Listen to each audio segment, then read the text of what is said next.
Ayan, luto na po mga guys.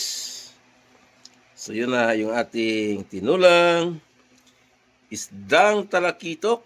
Ayan. Tubig, ice TV, malamig na tanong. Hatak ng mga tropa sa kanto dumarong. Esperanza sa bawat kwento, talang patibong. Dikit ang pangarap may magkikiba kahit anong buhawi o bagyo. Mga banat ng hustler, sintunado pwedeng rapper. Bote-bote ang palitan pero walang masyadong buffer. Alon ng beat parang wave sa tabi ng crater. Pangarap sa kamay, bibiting parang elevator. What's up mga guys? Good morning. Ngayon po ay araw ng Merkulis. So dito po tayo sa ating araw-araw na buhay. So andito na naman tayo sa kusina at mayroon na naman tayong lutuin muli. So nakabili po tayo na maliliit na isdang talakitok. Ito ay ating gagawing sinabawan or tinatawag na tinulang isdang talakitok. Ayun po yung ating isdang talakitok. Nabili natin kanina habang tayo naglakad-lakad. Sa una nating video, makikita nyo na tayo ay bumili ng ating ulamin ng tanghalian. Yan po yung ating isdang talakitok. Malinis na po ito. At yung mga sangkap natin gagamitin, gagamit po tayo ng gulay. Magdagdag po tayo ng gulay, dahon ng lugbati at ang dahon ng kamuti. So yan po yung mga sangkap natin gagamitin dahil ay tinulang yan. Maggagamit po tayo ng luya, sibuyas, siling haba at itong lemongrass or tanglad at ajinomoto. At ito pamintang wasak. At itong asin, maglagay po tayo ng asin. So ano pang hinantay natin? Tayo na magsimulang magluto ng tinulang isdang talakitok. So yan, nagpakulo na po tayo ng tubig at ilagay na natin yung ating lemongrass. Ayan, naghiwalay sila, mas mainam para magiging malasa talaga yung sabaw natin. At itong binagsamang luya, siling haba, at ang sibuyas. Yan, ilagay na po. At antay lang natin kumulo. At isunod agad natin yung ating isdang talakitok. So yan, maglagay na po tayo ng pamintang wasak. At asin para lumasa yung ating tinulang isdang talakitok. Ayan yung asin. Sa pang-asin. So yan. Di baling matabang, pwede madagdagan, wag lang mapaalat. So yan, kumulo na po yung ating sabaw sa ating tinulang isdang talakitok. So ilagay na natin yung isdang talakitok. So yan, isda, isa-isa ang lagay natin. Yan, para maramdaman natin yung ating tinulang isdang talakitok. Ayan na po, sariwang-sariwa po ito. Yung nabili natin yung ating isda. So, ayan. So, yan na po. Nailagay na po natin yung ating isda. So, tayo na natin kumulo muli at titikman.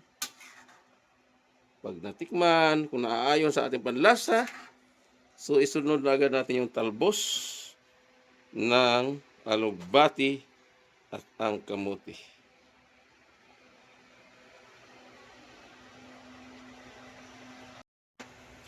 Ayan, kumulong-kulo na po siya.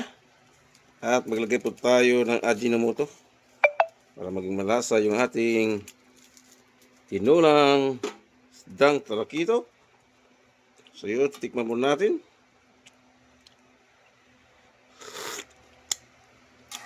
Malasa na po siya. So yan, ilagay na po natin yung ating dahon ng kamuti at dahon ng alugbati.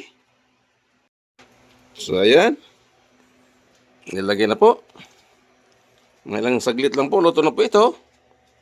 At ang kasunod dito, tayo na kakain ng tanghalian.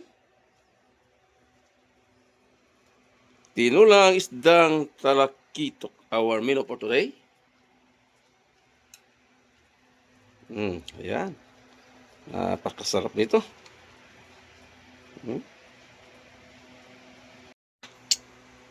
Ayan, luto na po mga guys. So yun na yung ating tinulang isdang talakitok. Ayan. Sarap niyan sa sabaw. Ayan po.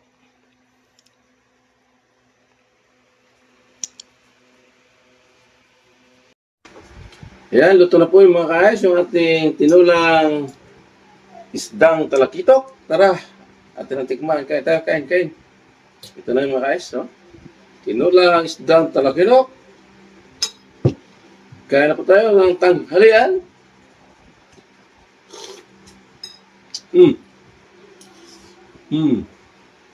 Sabaw pa lang, ulam na.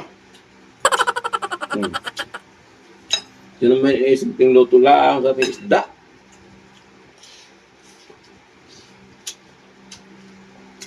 Mas sino pwede magluto ng gano'n eh.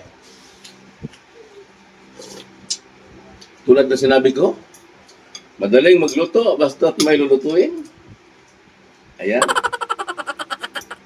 So, ayan, natikman na natin yung ating tinulang isdang talakitok na bilhin natin sa baba. Sa unang nating video.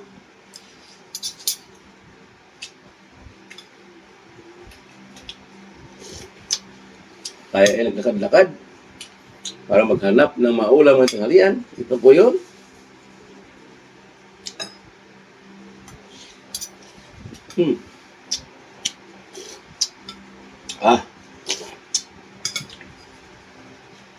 Sarap talaga pag sariwa pa talaga isda. Pag sinabawan, napakalasan niya.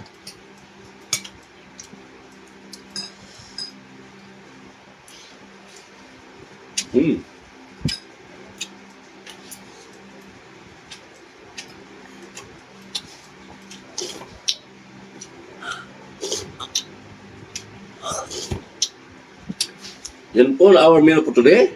Tinulang isdang talakitok. Shoutout po sa aking mga silent viewer. Patuloy sa baybay sa aking channel. Sa aking kagrupo Unity Love Team. Shoutout po sa lahat. Hanggang sa muli. Thanks for watching. God bless us. And bye-bye. Ay saan? Sa refotelier. Malamig ang bawat hakbang kahit buhay ang player. Sabay tanaw sa linya, tila chessboard ang layer. Laban dilim pero asam pa rin maging player. Telebisyong eksena, alitad mga